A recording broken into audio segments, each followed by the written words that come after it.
policy that is financial well-being and social security to achieve for all Kenyans. We have made affordable credit available to you. Will agree with me that there is something fundamentally alienated and underserved by financial without any viable alternative. The Hustler Fund has disbursed over Kenya's division, conflict, and anarchy. Kenyans in just 1 year. There is something wrong with litigation sponsored by hostage-taking vested interests with the sole aim to delay, derail, and sabotage the delivery of public programs and defeat public interest. A 9% market housing program. And time again, all Kenyans have clearly these housing programs will be at a single-digit interest rates, which is half the current rates. Ladies and gentlemen, our digital superhighway infrastructure with 22,000 computers being supplied is already creating thousands of jobs in our technical and vocational education and training institutions. Even as we roll out our ICT hubs in every ward and every constituency in Kenya. Our international jobs program is well on course, having negotiated many bilateral labor agreements to open up opportunities for employment for Kenyans globally.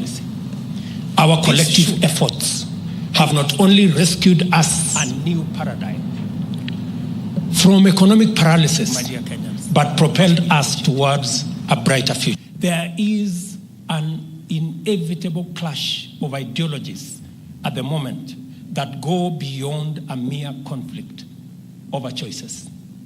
It extends to a disagreement between us as to who between the few who wield power in the executive, legislature, and in the judiciary, and everyone else without distinction, who are the legitimate targets and beneficiaries of public policy. We are at the moment of reflection that calls us to revisit the first principles of our civil and political understanding, reevaluate the terms of our social contract, and place Kenyans, the ones we sometimes call ordinary, at the center of all national discourse. As we do this, we must appreciate one indisputable fact. Freedom is our lifeblood and identity. We are a society defined by opportunity, founded on free enterprise and democracy, where competition and merit are underpinned by compassion, inclusivity, and a strong sense of collective interest.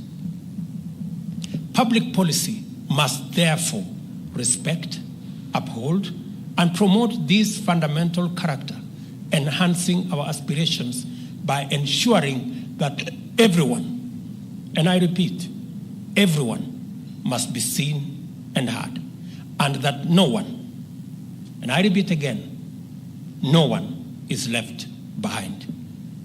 For us to remain a viable nation-building project, every Kenyan must be represented at the decision-making table. The public interest is safeguarded by our constitutional dispensation, providing for the implementation of state policy for the benefit of all citizens, not some citizens.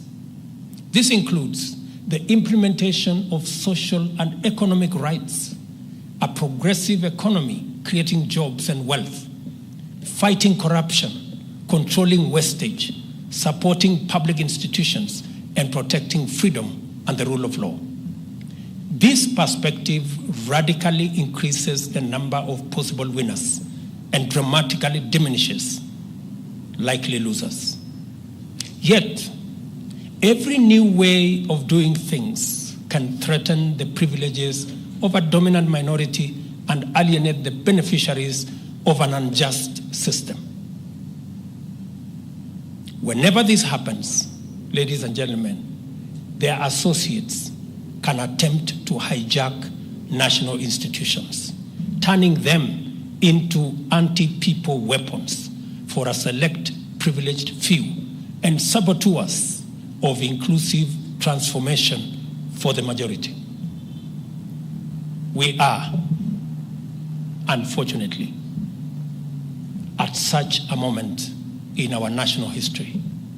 The question is, how do we proceed from this point?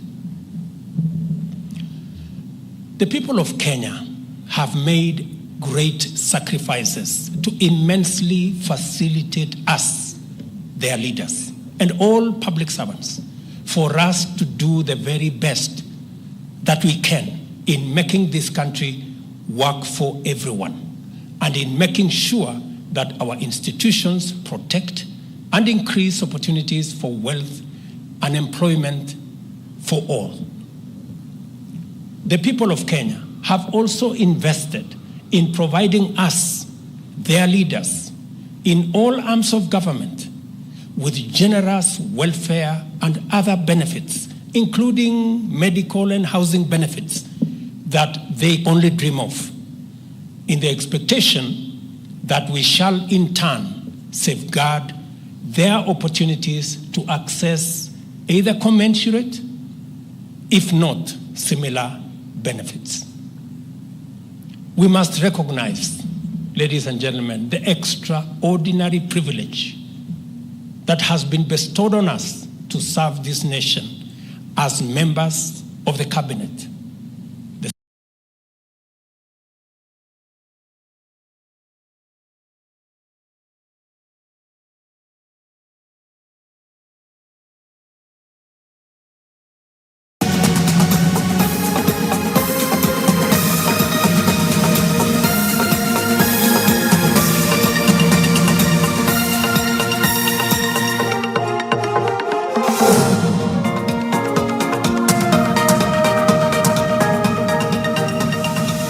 A very good afternoon to you and a warm welcome to SA Today. Now, on this day 25 years ago, former Presidents Nelson Mandela and former President F.W. de Klerk held a debate before South Africa's first democratic elections.